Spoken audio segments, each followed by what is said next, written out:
روزانہ قرآن عظیم کی تلاوت کیا کرو۔ قرآن کریم پڑھنے کی فضیلت۔ روزانہ قرآن پڑھا کرو، کیونکہ حدیث شریف میں آیا ہے کہ رسول اللہ صلی اللہ علیہ وسلم نے فرمایا، قرآن پڑھا کرو، اس لیے کہ یہ قرآن قیامت کے دن قرآن پڑھنے والوں کی شفاعت کرنے کے لیے آئے گا۔ حدیث قدسی میں آیا ہے کہ اللہ تعالیٰ فرماتے ہیں، جس شخص کو قرآن کریم کی تلاوت کرنے، یاد کرنے یا غور و فکر کرنے اور تفسیر و ترجمہ وغیرہ کرنے کی مشغولیت اور مصروفیت نے میرا ذکر کرنے اور مجھ سے دعائیں مانگنے سے روک دیا، یعنی ذکر کرنے اور دعا مانگنے کی فرصت نہ ملی، تو میں اس شخص کو اس سے بڑھ کر دیتا ہوں جو میں دعائیں مانگنے والوں کو دیتا ہوں، یعنی اس کی تمام حاجتیں اور مرادیں پوری کر دیتا ہوں۔ اور رسول اللہ صلی اللہ علیہ وسلم نے فرمایا، اللہ کے کلام کو اور تمام کلاموں پر ایسی ہی فضیلت حاصل ہے جیسی خود اللہ تعالیٰ کو اپنی تمام مخلوق پر۔ سبحان اللہ۔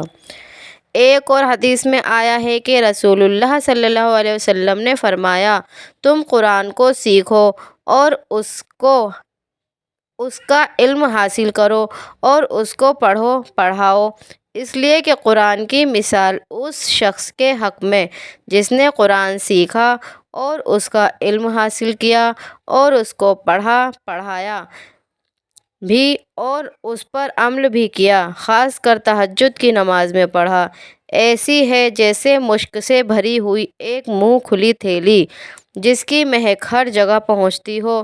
اور اس شخص کے حق میں جو قرآن کو سیکھتا تو ہے اور اس کا علم بھی حاصل کرتا ہے، مگر رات کو غافل پڑا سوتا رہتا ہے، نہ تہجد میں قرآن پڑھتا ہے اور نہ اس پر عمل کرتا ہے، حالانکہ اس کے دل کے اندر قرآن موجود اور محفوظ تو ہے، ایسی ہے جیسے ایک مشک سے بھری ہوئی تھیلی جس کا منہ کس کر باندھ دیا گیا ہو۔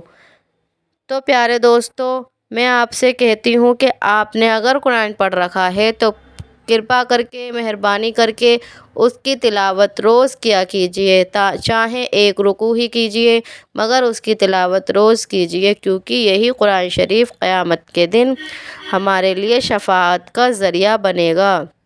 جب ہم قرآن شریف کو نہیں پڑھتے ہیں تو قرآن شریف ہمیں بد دعا دیتا ہے۔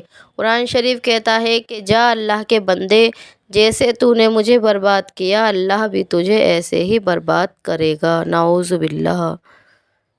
تو دوستو، میری آج کی حدیث یہیں تک تھی۔